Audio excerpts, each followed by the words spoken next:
जय हिंद दोस्तों, MTC classes में आपका एक बार फिर स्वागत है। तो मैं हूं आलोक पासवान। जैसे आप सभी को पता भी होगा कि मैं यूट्यूब पर इसमें क्लास 12th के लिए लगातार वीडियो अपलोड कर रहा हूं। हेलो एल्केन व हेलो एरिन चैप्टर है, उसमें आपको लास्ट आज मेरी हेडिंग है इस चैप्टर की, हुंस डीकर अपक्रिया। और जितनी भी इसमें इंपॉर्टेंट हेडिंग है, एक वीडियो भी बताया हूँ मैं। इसमें आपको पढ़ना क्या है, 7 मिनट को शायद वीडियो होगा, 7 से 8 मिनट का। उसमें देखेंगे कौन कौन सा इंपॉर्टेंट हेडिंग है, वह पूरा पढ़ा दिया हूँ। तो उसमें यह भी लिखा था मैं, हुंस डीकर अपक्रिया नीचे, तो यही बचा भी था मेरे लिए, तो मैं यही बता भी रहा हूँ आज। तो देखिए क्या होता है हुंस डीकर अपक्रिया में। तो हुंस डीकर अपक्रिया में सबसे पहले ध्यान दीजिएगा, लेते क्या हम लोग हैं, यह सिल्वर प्रोपेनेट लेते हैं, ब्रोमीन लेते हैं। ब्रोमीन की जगह आप एक चीज़ याद कर लीजिएगा, आप क्लोरीन भी यूज कर सकते हैं। किसको यूज कर सकते हैं? क्लोरीन को भी यूज कर सकते हैं ब्रोमीन की जगह पर। तो आपको बनता क्या है? एथिल ब्रोमाइड बनता है। एथिल ब्रोमाइड एक प्रकार का हम इसको बोल सकते हैं एल्किल हैलाइड भी, क्या एल्किल हैलाइड भी बोल सकते हैं। एल्किल हैलाइड क्या बोल सकते हैं आप लोग? एल्किल हैलाइड भी बनता है, यानी इसी को तो एल्किल हैलाइड कहते हैं। सिल्वर ब्रोमाइड और CO2 गैस निकलता है। तो यह रिएक्शन कैसे लिखा जाएगा, कैसे इसका हिंदी लिखेंगे हम लोग, ध्यान दीजिएगा। तो सबसे पहले मैं आपको रिएक्शन बता देता हूँ, रिएक्शन कैसे किया गया इसका, ये कैसे हुआ है, ध्यान दीजिएगा।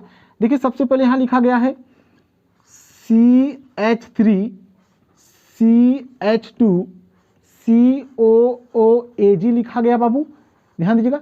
यहां पर मैंने बोला आपको Br2 से क्रिया करें, यानी ब्रोमीन बोलेगा ना, ब्रोमीन कोई बोल दे, चाहे क्लोरीन बोल दे, चाहे कोई आयोडीन बोल दे, तो आपको पता होना चाहिए जितने भी नॉन मेटल होते हैं, कौन नॉन मेटल, वो डाई मालिक्यूल होते हैं। अगर आप कोई बोल दिया ब्रोमीन से क्रिया तो यानी Br2 लेना होगा, कोई बोलेगा क्लोरीन से क्रिया तो Cl2 लेना होगा, कोई बोलेगा नाइट्रोजन से क्रिया तो N2 लेना होगा। क्यों?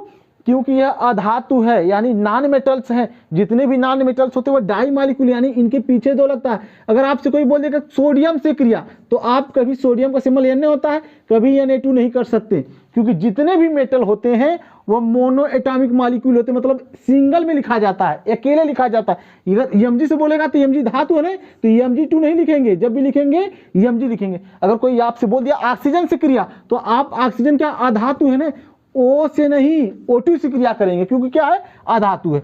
जितने भी अधातु होते हैं डाई मॉलिक्यूल होते हैं, जितने भी मेटल होते हैं वो क्या होते हैं, मोनो एटॉमिक मॉलिक्यूल होते हैं, एक परमाणुविक होते हैं, कहने का मतलब।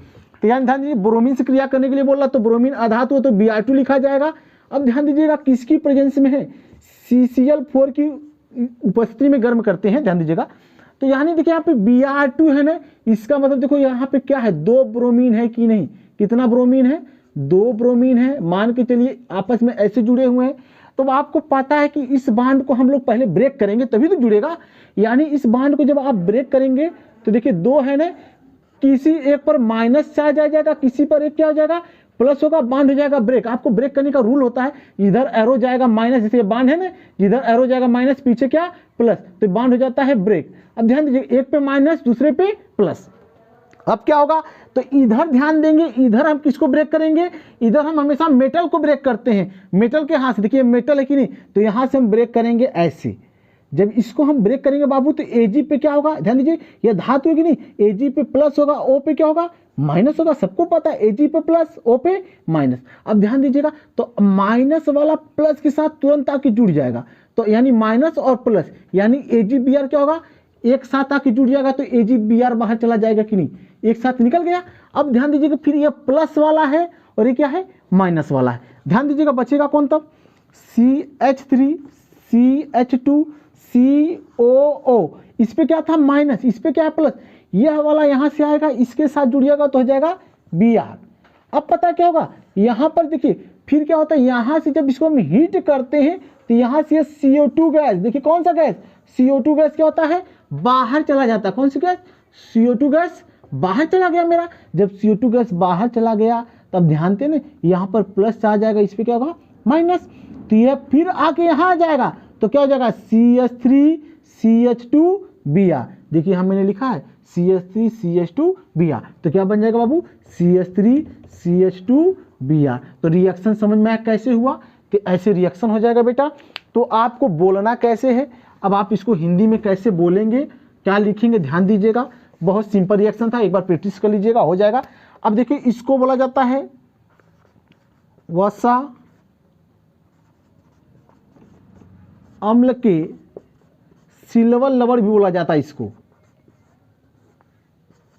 लवण, किसको? सिल्वर प्रोपेनेट को क्या बोला जाता है? वसा अम्ल के सिल्वर लवण। क्या बोला जाता है? सिल्वर लवण। अब ध्यान दीजिएगा, आपको कैसे लिखना, हुंस डीकर अपक्रिया कैसे लिखेंगे? कहेंगे वसा अम्ल के सिल्वर लवण को, वसा अम्ल के सिल्वर लवण को, वसा अम्ल के सिल्वर लवण को ब्रोमीन या क्लोरीन के साथ, ब्रोमीन या क्लोरीन के साथ CCl4 की उपस्थिति में, CCl4 की उपस्थिति में गर्म करते हैं तो एथिल ब्रोमाइड या एथिल क्लोराइड, क्योंकि अगर Cl ले लेंगे तो वहां पर क्लोराइड बोला जाएगा, अगर Br रहेगा तो ब्रोमाइड। फिर सुन लीजिएगा, वसा अम्ल के सिल्वर लवण को, वसा अम्ल के सिल्वर लवण को ब्रोमीन या क्लोरीन के साथ, ब्रोमीन या क्लोरीन के साथ CCl4 की उपस्थिति में, CCl4 की उपस्थिति में गर्म करते हैं तो एथिल ब्रोमाइड या क्या हो जाएगा? एथिल क्लोराइड प्राप्त होता है। इस अपक्रिया को हुंस डीकर अपक्रिया कहते हैं। तो बेटा फिर से एक बार इसको ध्यान से सुनकर आप लोग नोट कर लीजिएगा, मैंने क्या बोला कि वसा अम्ल के सिल्वर लवण को ब्रोमीन या क्लोरीन के साथ CCl4 की उपस्थिति में गर्म करते हैं तो एथिल ब्रोमाइड या एथिल क्लोराइड बनता है। तो इस अपक्रिया को हुंस डीकर अपक्रिया कहते हैं।